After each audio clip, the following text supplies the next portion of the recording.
Oye, muchas gracias a todos.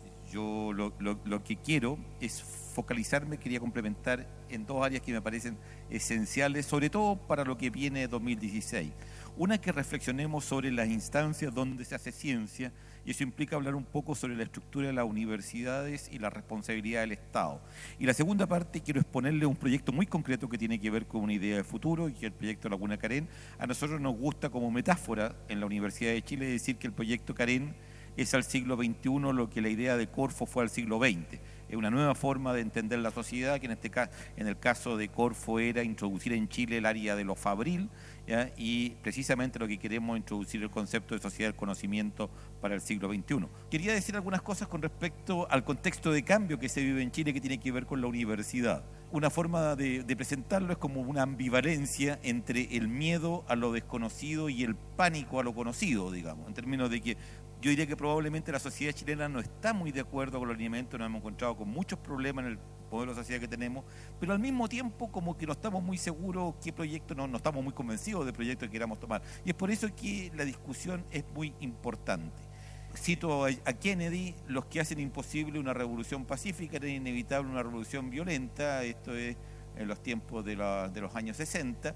Y es interesante porque uno dice, hay un deber como sociedad de sentarse a conversar y a pensar, porque si no, ya hemos visto como de alguna manera una preconfiguración de lo que podría ser una sociedad que vuelva a enfrentarse y que vuelva a tener violencia. Es interesante que muchos conceptos que uno pensaba habían cambiado drásticamente en Chile, no lo ha hecho tanto, notablemente la idea de la responsabilidad del Estado.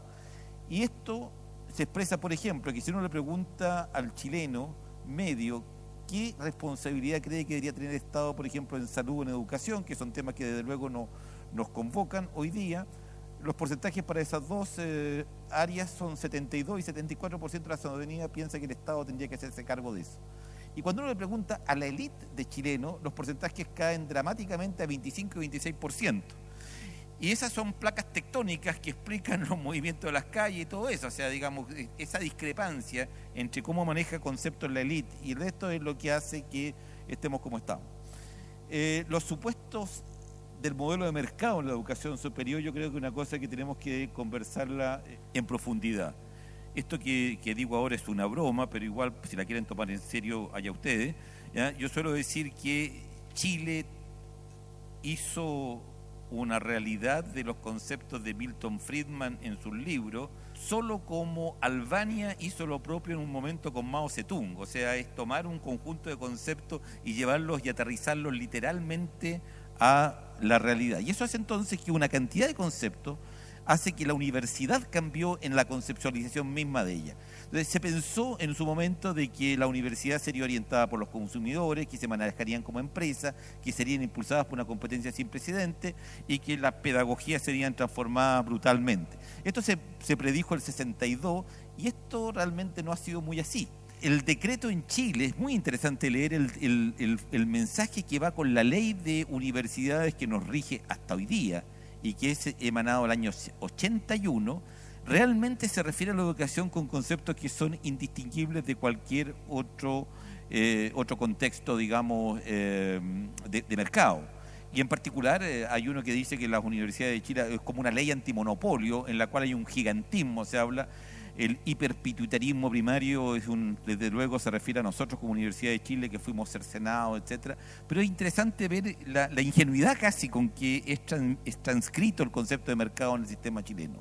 Y eso lleva a estas cosas curiosas, en las cuales en Chile se dice que hay, por así decirlo, en Chile ustedes saben que hoy día el 56% del total de los fondos que van a educación se los llevan las universidades privadas por 81%, a pesar de lo cual nosotros que nos llevamos un 20% somos considerados como que estamos haciendo abuso del mercado, no sé con qué predicamento, pero esto es mucho más interesante. Vean cómo evolucionó desde 1980-90 hasta el 2015, cómo fueron evolucionando las líneas de abajo, que son las estatales y las universidades no estatales del CRUSH, ya del Consejo de Rectores, versus el resto del sistema, cómo fue creciendo y cómo fue cambiando el concepto de dar dinero a las instituciones que al concepto de dar dinero a los estudiantes.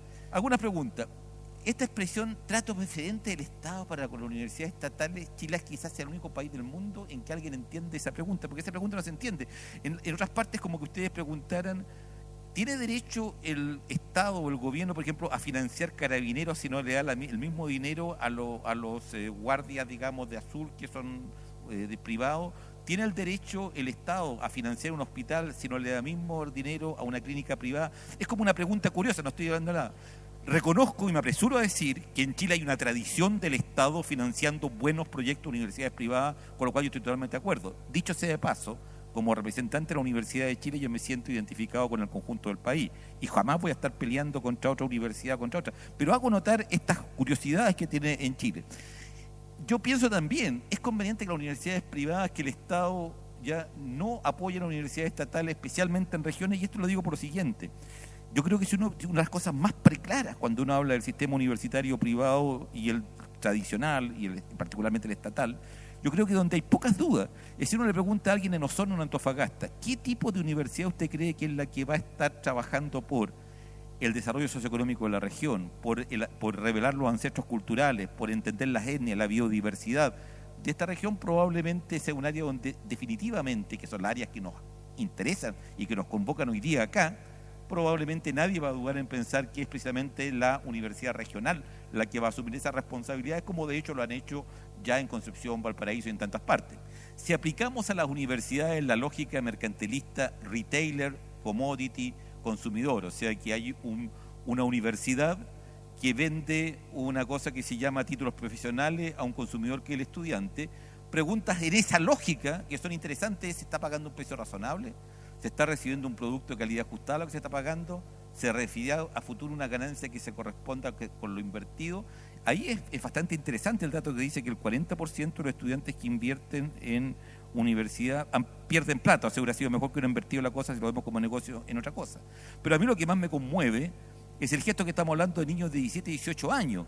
Y es una edad en la cual uno tiene una vida por delante. Yo recuerdo lo que para mí significó ingresar a primer año de universidad y escuchar a gente decir ideas que no se me habían pasado por la cabeza nunca. Y había todo un mundo de expectativas. Entonces, presentar eso como se pretende hacer hoy día, como un negocio en que uno invierte en uno, casi como una persona de 50 años o más dice: recibí esta herencia, voy a comprarme un departamento para que ahora voy a recibir la renta del departamento. Que sea ese es el razonamiento por el cual alguien vaya a elegir una carrera profesional, como diciendo: si sigo esta carrera voy a ganar más plata que si no sigo una carrera. Es algo que a uno como lo descoloca desde el punto de vista, incluso yo diría, lo que es la biología del desarrollo. Y por lo tanto son notables las diferencias entre el mercado y al momento de la universidad. Ahora, esta frase es muy bonita, dice: la forma más simple de demostrar que una locomotora puede volar es empezar por decir que la ley de gravedad no existe. Y eso es básicamente lo que se ha hecho en Chile al establecer como punto de partida que una universidad pública y una universidad privada son lo mismo. De ahí para adelante cualquier cosa, ya todo lo demás, todo se hace fácil. Pero lo que quiero destacar solamente es que el Estado tiene una responsabilidad. Lo que yo estoy hablando no es de estatismo, ni no es de transferencia masiva hacia el Estado. Estoy hablando de la exigencia que la sociedad tiene de hacer que el Estado asuma su responsabilidad. Y asuma su responsabilidad en la educación y en la ciencia y en el desarrollo de la ciencia. Y para eso, porque el Estado está ahí para asegurar de que cada ciudadano individual pueda hacer uso de los derechos que le asignamos o que le corresponden, para eso es que necesitamos que haya una política de Estado en Chile respecto a universidades y a investigación científica. Porque una universidad, como decíamos, es un ambiente donde el estudiante se debe formar y es una institución que otorga títulos habilitadores. Necesitamos entender el valor universal de calidad que tienen que tener nuestras universidades. No hay tal cosa como la segunda persona en el mundo que descubrió la penicilina, eso no existe. O sea, uno está o está en la avanzada del conocimiento o no está. ¿Ya? Uno tiene que hacer hasta lo propio de Chile, tiene que hacerlo en el contexto de dónde está el conocimiento mundial.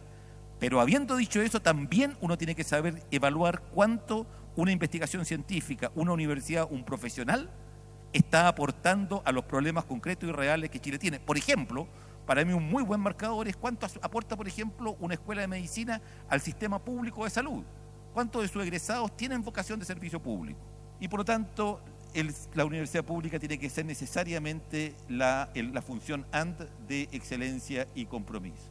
Lo que estamos haciendo con las universidades estatales es construir un sistema, es volver a tener un sistema, olvidarnos de esto de competir entre nosotros y pensar que estamos formando una gran unidad de nuevo de lo que son las universidades estatales en un sistema, establecer una política de expansión de matrícula, definir estándares de calidad y pertinencia, como decía recién, y, por supuesto, revisar presupuestos, remuneraciones y flexibilización administrativa.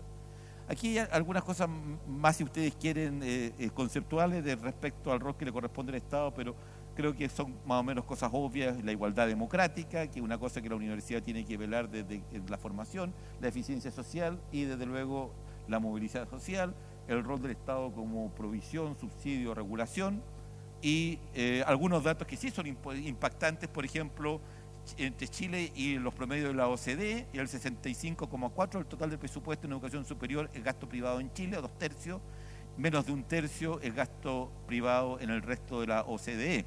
Un 21% de la población tiene educación superior completa en Chile, 36% en el resto de la OCDE, 9% de egresados está en la educación técnico-profesional, 26% de egresados en educación técnico-profesional en el resto de la OCDE, y los titulados de educación superior ganan 2,6 veces más y allá ganan solamente 1,6 veces más, lo que significa el premio de esto. El desarrollo regional, ahí sí que me quiero detener porque creo que esto es fundamental. Hay un sistema de universidades estatales que tiene que velar por una investigación de relevancia local y nacional, por hacer convalidar, digamos, la actividad académica de las universidades, por hacer una integración de los sistemas. Y el desarrollo regional necesita rearticular y hacer plenamente funcionar un sistema de universidades estatales donde se compartan recursos humanos y materiales. En el caso de la región de nuestro país, estas demandas se hacen más dramáticas cuando no ha habido planificación estratégica en el desarrollo, y el modelo económico, la matriz de producción, los problemas medioambientales y la desigualdad hacen urgente el cambio de paradigma de la educación superior como un gasto a ser visto como una inversión para la región y para los individuos. Yo creo que esto es clave, ¿ya? Entonces, a mí no me interesa tanto que me crean a mí lo que yo estoy diciendo, me interesa mucho más que asuman de que estos son problemas de los cuales nos hemos desentendido por demasiado tiempo y tenemos que confrontar y encontrar una respuesta a estos problemas. Desarrollo regional. La descentralización, y esto me parece que es clave, es una ola de investigación, debe entenderse como una forma de organización social de democracia más avanzada, pluralista, respetuosa de la diversidad y escéptica frente a supuestas jerarquizaciones. No tenemos por qué creer que por estar en Santiago alguien va a ser mejor o peor. Las universidades regionales deben presentar un carácter humboldtiano, tienen que ser multidisciplinario, integrativo, pero es natural que se refuercen ciertas áreas para constituirse correspondientemente en referentes nacionales. Es obvio que una universidad en Osorno tendrá que darle importancia a la acuicultura, es obvio que el tema de medicina de altura puede ser un gran tema para las universidades que están en Antofagasta, Iquique, etcétera. En Chile se da naturalmente lo que en otras partes hay que buscarlo, digamos. Por ejemplo, yo tenía muchos amigos que trabajaban en desnutrición y sistema nervioso, desnutrición infantil y sistema nervioso en México, los tomaron a todos, los llevaron a Querétaro para hacer ahí un centro, quizá un poco artificialmente, porque querían ahí hacer un centro. En Chile eso se da espontáneamente porque tenemos una geografía humana, económica, ecológica y física. Resulta natural, mucho más que en otros países, que se ha buscado como un propósito explícito esta especialización. Y, por supuesto, deben generarse condiciones para que las comunidades puedan retener a sus jóvenes talentosos. Este es un proyecto para despertar, como se dice ahí, la imaginación de Chile. Hay muchas formas de decir dónde está Laguna Carén, pero yo creo que lo más fácil decir que cuando ustedes toman la ruta 68 hacia Valparaíso, donde está la estación de servicio Shell, ahí detrás de eso está Laguna Carén, y con eso nos ubicamos de inmediato, ¿ya? Y aquí tienen ustedes dónde está distribuida la Universidad de Chile. La Universidad de Chile es una institución con una vocación hecha para construir al país, digamos. No hay hay pocas instituciones en el mundo que estén más vinculadas con, llamémoslo, el mundo real. O sea, lo que la Facultad de Medicina de la Universidad de Chile, por ejemplo, hizo para el Servicio Nacional de Salud o para la salud pública en Chile desde sus orígenes es impresionante. Pero un problema que tenemos como Universidad de Chile, sin lugar a dudas, es que, siguiendo un modelo napoleónico, estamos distribuidos. Entonces tenemos las tecnologías por un lado, el derecho por otro, las humanidades por otro, la salud por otro, los silvio agropecuarios por otro lado. Y esa es una de las primeras cosas que vamos a enfrentar con esto. ¿Qué es lo que queremos hacer en el proyecto Laguna Carén? Esto lo planteo como un proyecto de la Universidad de Chile, pero en el fondo lo que estoy diciendo obviamente es un tema, un desafío que es válido para cualquier institución y, desde luego, para el gobierno de Chile, para CONICYT, para la Corfo, para la institución que usted quiera. Es meter en un mismo contexto lo siguiente. Primero, investigación científica. Tiene que haber investigación científica de avanzada y de más alto nivel. Enseguida, apoyo a servicios estatales. Un ejemplo obvio: en Chile ya tenemos muy buena sismología, o sea, la Facultad de Ciencias Físicas y Matemáticas tiene un departamento de sismología extraordinariamente bueno, también de vulcanología. Y tenemos la ONEMI, perfectamente bien uno puede imaginar una instancia en la cual esta investigación científica de la universidad está dialogando íntimamente con los servicios de apoyo estatales. Enseguida, la vinculación con el medio, que hoy día es esencial. Y les llamo la atención de algunos ejemplos, ¿ya? Y Chile es conocido en todo el mundo por por muchas cosas puede ser conocida, digamos, pero una ya quizás de las menos dañinas por las cuales conocidos por los terremotos, ¿ya? Y este conocimiento de Chile por los terremotos, es increíble que en Chile no hay una sola pieza de museo, un museo que tenga que ver con los terremotos en Chile, en su dimensión histórica, en su dimensión humana, en lo que son estos, que incluso en ese museo, tengamos de partida la página del diario en que dice ayer hubo un terremoto en Valdivia, digamos, lo que fuere, ¿ya? Que le pudiéramos explicar a la gente cómo es la placa de Nazca, por qué la cordillera de los Andes es tan asimétrica, que pudiéramos mostrarle a la ciudadanía en su conjunto cuáles son las bases de la sismología, ¿ya? y de los terremotos en Chile, que desde luego, y esto lo vi en una exhibición preciosa en Japón, que la persona que va a la exhibición salga sabiendo muchísimo de qué conductas tiene que tener antes, durante y después de los terremotos. ¿Ah? Y en Japón hay una serie de museos que están hechos precisamente para que la persona viva, ¿ya? y pueda reanimar revivir ahí las situaciones que hay, por ejemplo, a la hora después de un terremoto, o las medidas precautorias que tiene que tomar, digamos, no deje una estantería de libros al lado de su cama, etcétera. Y desde luego la innovación y la incubación de empresas sería la cuarta gran pata en la cual se para este proyecto. ¿Cuáles son la aproximación conceptual al proyecto? Primero, transdisciplinariedad. Como les decía, uno de los dramas en Chile es que nosotros tenemos, por lo menos la Universidad de Chile, y notablemente no es decir, después se va aprendiendo, pero desde luego la Universidad de Concepción, la Universidad Austral fueron construidas en otro momento en que estas vienen integradas, pero en la Universidad de Chile uno de los dramas que tenemos es esta distribución geográfica. Hay que juntar a las distintas disciplinas. Esto es esencial. ¿Por qué es esencial? Porque la transdisciplinariedad va más allá que la integración de disciplinas. Y esto, que hoy día está muy de moda en el mundo, digámoslo sin modestia, ¿ya? Y aquí veo a Ricardo Huagui, gran director del Instituto de Nutrición y Tecnología de los Alimentos, seguidor de Fernando Monkever, y entre ellos concibieron que la idea de que para vencer la desnutrición no bastaba siquiera con tener distintos especialistas, había que juntarlos a conversar, porque era de esa conversación de salida. La transdisciplinariedad significa que a lo mejor la respuesta al problema que el biólogo molecular que está interesado en el genoma humano ha estado persiguiendo por mucho tiempo, va a tener un hint, va a tener una salida clave por algo que usa cotidianamente un astrónomo, digamos, un algoritmo que usa un astrónomo, digamos, en otro tipo de problema. Pero para que esa transdisciplinariedad acaezca, tienen que juntar a la gente y hay que colocarlas en un mismo espacio, esta gente que tiene esta historia de conocimiento de estas distintas áreas. Y ese es el gran mérito que tuvo el INTE, que por lo demás fue exitosísimo, digamos, porque realmente fue resolver el problema de la nutrición infantil. Entonces, esto tiene que ser, por lo tanto, basado en la coexistencia, en la contigüidad de individuos que cultivan distintos saberes. Lo segundo, que es central, como decía, es la idea de interacción con el entorno, ¿ya? Hoy día necesitamos, como nunca, que la ciencia esté conversando con la gente. De alguna manera, y es interesante cómo el proyecto Carén se concibió hace mucho tiempo y hoy día le estamos dando un cariz probablemente totalmente distinto al que originalmente se concebía, porque el mundo también cambió en su forma de ver el problema del parque tecnológico. Y si uno lo piensa, en los 80, 90, el parque tecnológico era como lo contrario de lo que nosotros queremos.